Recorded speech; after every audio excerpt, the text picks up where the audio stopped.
Hey guys, so today I want to take you on a trip to the Vikasa Yoga Retreat in Koh Samui in Thailand. Yoga is one of those things that really polarizes opinion. At one end of the scale, you've got people who are totally into it, but at the other end, you've got people that if you tell them that you do yoga, they just think that you are some pleather-wearing, tree-hugging hippie. But I wanted to test it for myself, so go on that yoga retreat I did. And do you know what? It wasn't some commune of hippies that had been there since Woodstock in the 60s. Quite the opposite. It was full of seriously cool, open-minded, like-minded people. And one of those people was Kosta. Now, Kosta is the owner of Vikasa. He's also one of the head yoga instructors. And after one of the sessions, I thought I want to catch up with this guy and find out about why yoga is even more relevant today than it ever has been. And to kick it off, I just brought it right back to basics by asking him, what is yoga? On the physical level, it's of course the practice and the food, I would say. Yeah, it's what you put in your body and what you do with your body. And then on the energetic level, it's the breathing, the control of breath, and the practice of breathing, the pranayama practice. And on the emotional and mental level, it's the practice of concentration and meditation.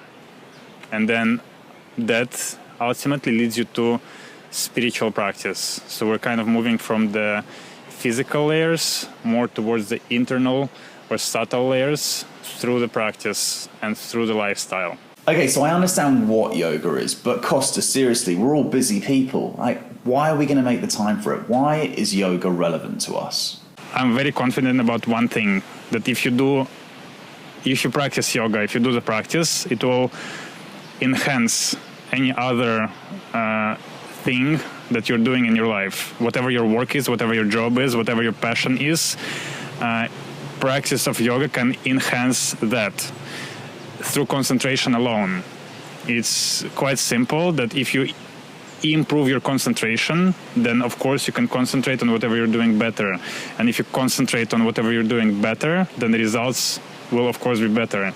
And I think without an exception, everyone who has tried yoga and stuck with it has noticed improvements in all areas of their life, including the relationships with people around them. Okay, so I understand what it is and I understand why I should be doing it, but come on, Kosta, we're busy people. I mean, I don't have time for singing bowls and lighting joss sticks. I've got stuff to do. Like, how am I going to fit this into my life? Even your job can be a practice. If you're drawing or writing something or programming, that can be a practice if you do it mindfully. But if you're at your computer and your body tenses up and you forget about your body, then that's not a practice. But if you constantly bring the attention back to your body, to your breathing, and you do this mindfully, then this can also become a practice. You say that yoga can help you with concentration.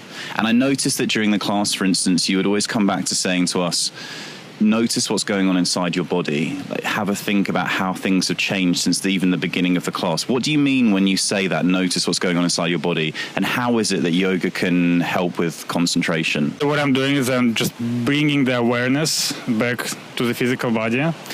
A simple test that anybody can do right now listening to this is just ask yourself, is my physical body relaxed right now? Notice, what about your shoulders and your neck? Are they really relaxed or are they not? How about your spine? Is it straight and relaxed or are you slouching?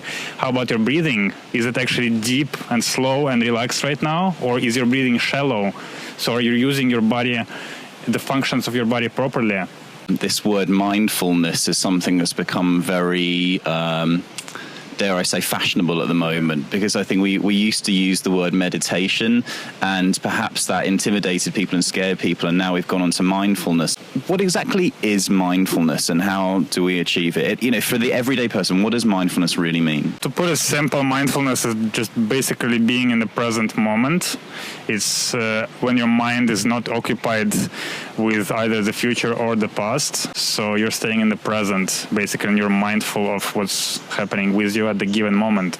Okay, this whole mindfulness thing sounds great, but I wake up in the morning and I've got 100 million thoughts running around my head and they're going from morning until night. So how am I going to stop that? I mean, meditation is difficult, no? Every single person I speak to says they tried it and they gave it up. So how do I do it? You start with asana practice. Asana practice is controlling your physical body, which is the easiest thing to control. If you want to hold your hand here, you can hold your hand here, and it doesn't take a lot of effort, for your brain. Next level, you're moving from physical to more subtle to energetic level. Okay, so energetic level is the control of your breathing, how you control your breath, or pranayama practice, which you can also incorporate into your asana like we did today. So control of breathing is control of energy. Okay, this is called pranayama. Next, you do concentration techniques. Sometimes you have to work your way up to meditation. Meditation is like the highest form of yoga. It's called Rāja yoga, or the king of yoga. Eventually, you should be able to meditate in every asana that you do. Right. And the whole asana practice becomes a meditation practice. That's pretty interesting. I mean, a lot of people see yoga as one thing, stretching, and meditation as something which is completely different. But what we're saying here is that they're both part of the same system. Basically, attempting meditation, as the first technique that you ever do, is like skipping grade 1 to grade 10 and going straight into university. Okay, so here's the big question, Kosta. You're a yoga instructor, so you should know the answer. What is happiness, and how do we get there? To me, happiness is a choice. It is a choice that we need to make every moment of our lives. And some people choose to focus on the negative, and very often that negative that they choose to focus on is a very small portion of the surrounding reality. And by choosing to focus on that negative, they're actually neglecting the rest of the surrounding reality. It is a constant internal choice to be able to focus on the positive and to see the positive around you.